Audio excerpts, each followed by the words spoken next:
हर गली कूचे में घूमो, हर तरफ पान का टुकड़ा है साहब। जिस पत्ते में पान को लपेटा जाता है वह सारे पत्तों से सारी गलियां भरी हुई हैं, वह सारे रजनीगंधा के पुड़िये से सारी गली भरी हुई है। लगता है कि सारा हिंदुस्तान का सारा पुड़िया खोर इसी कटवा में जमा हो गया है। अभी मैं वहां उस दर से इस गली होता हुआ आया, हर तरफ या तो पान के पत्ते हैं, या पान को जिस पत्ते में मोड़ा जाता है वह पत्ते हैं, और या फिर गुटखा का पुड़िया है, या फिर वह जली हुई बीड़ी का टुकड़ा है, या फिर सिगरेट तो बहुत कम है, वह बीड़ी का टुकड़ा है। और साहब यही है, गुटखा है, सारी गलियां भरी हुई हैं। लगता है कि गुजरात से बढ़ के सारा गुटखा खोर यहाँ जमा हो गया है। लगता है मोदी जी एक तरफ तो एयरपोर्ट के शानदार सड़कें बनवा रहा है, बनारस जो आज से 20 साल पहले इस कदर गाय के पखाने से भरा हुआ शहर था, किसी को होश नहीं आया। मोदी जी का यहाँ के एमपी में माशाअल्लाह साहब एयरपोर्ट जाइए तो अब मजा आ जाता है साहब। बनारस जाइए, हर तरफ फ्लाई ओवर है, मजा आ रहा है। इतना तो काम किया, मगर मोदी जी से हम बोलेंगे ये पुड़िया खत्म करवा दीजिए यहाँ बनारस से, तब आपको सारा बनारस वाला याद करता रहेगा। आप ये बनारस का पान रहे, मगर पान थोड़ा सा आदमी खाए उसको फेंक दे। मुफ्ती आजम हिंद भी पान खाते थे, मगर 1 घंटे के बाद भी जब पान निकलता था पान बिल्कुल हरा रहता था।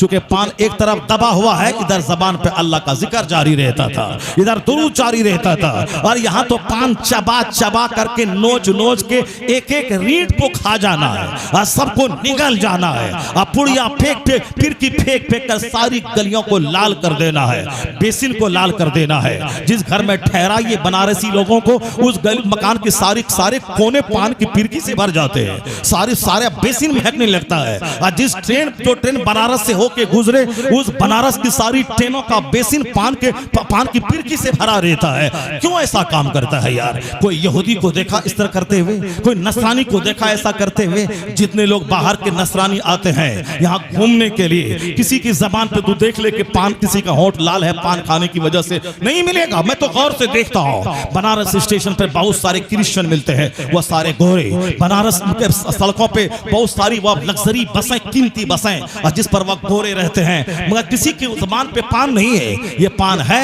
इस गरीब मुसलमानों की जबान पे। ये देखा किसका? हमने यादव को देखा। वह यादव जो भैंस पालता है, पान खाता है, गुटखा खाता है, खैनी खाता है। ये मुसलमान भी यादवों का साथ रहते रहते ये भी अहीरों की तरह पान खोर, गुटखा खोर और बीड़ी पीने वाला बन गया। वो तो भैंस चराता है, कोई उसका बड़ा प्लान नहीं है। वह भैंस चराएगा, वो साहब खैनी खाएगा। और तुम क्या करता? तुम भैंस चराएगा, उसको तो भैंस 24 घंटे चराना है और साहब को खैनी खाना है। और तुमको तो फजर पढ़ना है, 10 घंटे के बाद जोहर पढ़ना है, 3 घंटे के बाद असर पढ़ना है, 2 घंटे के बाद मगरिब पढ़नी है, मगरिब 1 घंटे के बाद ईशा पढ़ना है, ईशा पढ़ते पढ़ते बिस्तर पे पढ़ते पढ़ते सो जाना है। मैं सो जाऊं या मुस्तफा कहते कहते, खुले आंख सल्ले अला कहते कहते। तुम्हें तो वुजू करके बावजू जो सोता है उसकी रूह अर्शे मुअल्ला के इर्द गिर्द चक्कर लगाती रहती है। तू बावजू सोएगा, और जो बावजू सोएगा उसके दांत में कैंसर नहीं होगा, उसके दांत में कीड़ा नहीं लगेगा। और जो सुबह सवेरे बावजू सोने के बाद सुबह बगैर कुल्ली किए हुए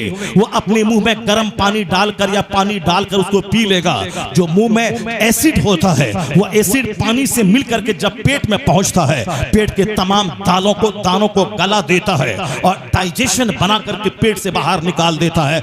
यकीन नहीं आए तो टोन अगर ऊंचा हो, सुबह सवेरे बगैर कुल्ली किए हुए उसी हालत में आप 1 गिलास गर्म पानी पिए और मुंह में डालकर घुमा के पी लें, ताकि मुंह का जो लुआब है वह पेट के अंदर चला जाए। ये लुआब बहुत डाइजेस्टिव है, ये लुआब एसिड को दूर करने में जबरदस्त रोल अदा करता है। मगर वो लुआब जो मिसवाक करके सो जाए ताकि सुबह सवेरे उसका लाभ ज्यादा बदबूदार ना हो, तब वो लुआब पेट के पचाने के लिए 1 लाख की दवाइयों से ज्यादा अहम रोल अदा करता है, तो अब जब हमेशा आप गुटखा खाते खाते सो जाएंगे, बीड़ी पीते पीते सोएंगे, मुंह महकेगा अलग, मुंह बदबूदार, और गुटखा की वजह से जबान में कैंसर हो जाएगा। दांत के कैंसर बहुत सारे लोगों को हो गए, जो हदीस को नहीं सुना, जो कुरान नहीं सुना, जो मौलाना का मजाक उड़ाया, जो ये फजूलियात को नहीं छोड़ा।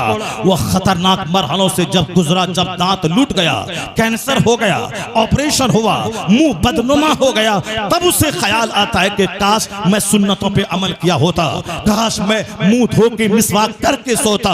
आज डॉक्टर कहता है सुबह मिसवाक मत करो, चलेगा, चूंकि सुबह उठेगा कुल्ली करके दिन भर तेरा मुंह खुला रहेगा।